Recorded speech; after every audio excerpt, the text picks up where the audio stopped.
Alhamdulillah, Alhamdulillah. Truly, Allah commends justice and good conduct and giving to relatives, and forbids immorality and bad conduct and oppression. He admonishes you so that perhaps you will be reminded. Assalamu alaikum wa rahmatullahi wa barakatuh. Do you know what I dislike most? Injustice and people who oppress other people. You know the drill. In school, in class, on the streets, or in your neighborhood. There are people who put other people down, bully them, make fun of them because they are somehow different or just because they feel like it. And barely anyone stands up against this injustice. On the streets, these people to us were the police in many cases. They always stopped me and my friends, rounding us up in groups and searching us in front of everyone, without us actually doing anything. They said they were doing it to make other people feel more secure. But I think, if anything, they only caused more insecurity. They created an image of us, depicting us as alleged criminals and thugs, so that other people were only more scared of us. Maybe that's why no one stopped and asked why we were even being searched. At some point we became like that ourselves. We put down others, beat them, robbed them, and felt strong doing it. If they treat us like criminals, then we are going to behave like criminals, we thought to ourselves. When I was in prison, I kept messing up. I started arguing a lot and continued fighting others. That got me in a lot of trouble, and I became a regular in solitary confinement. I felt very helpless and powerless. That's why I started writing. My notebook and my pen became my best friends. I don't want to say that I have always been a righteous person, because I was a thief, a thug, and an extremist. I write these texts to come to terms with my old personality.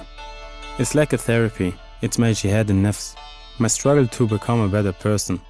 When you write down your thoughts, you reach a point where you cannot go any further. That's when you realize that there are things you know nothing about.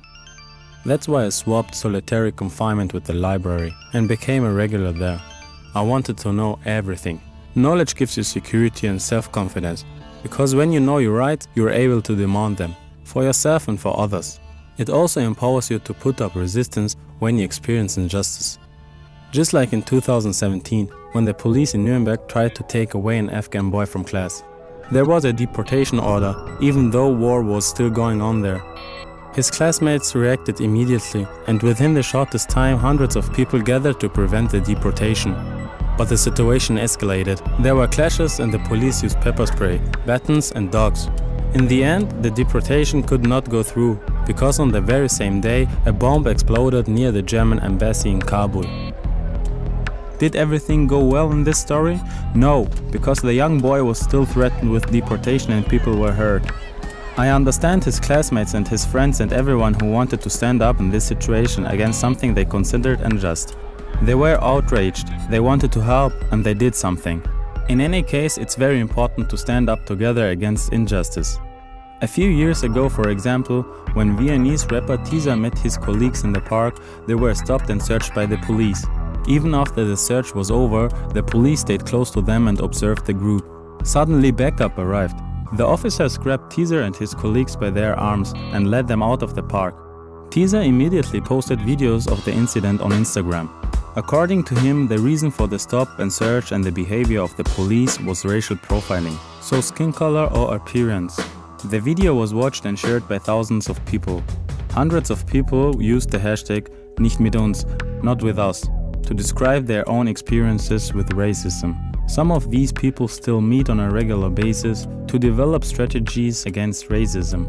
Anyone who wants to participate can use the hashtag, comment online or come to a meeting. That is solidarity, being attentive and speaking up when you see injustice, whether it affects your classmate or issues which are so far away that people almost can't imagine it. That's how my friends and I do it.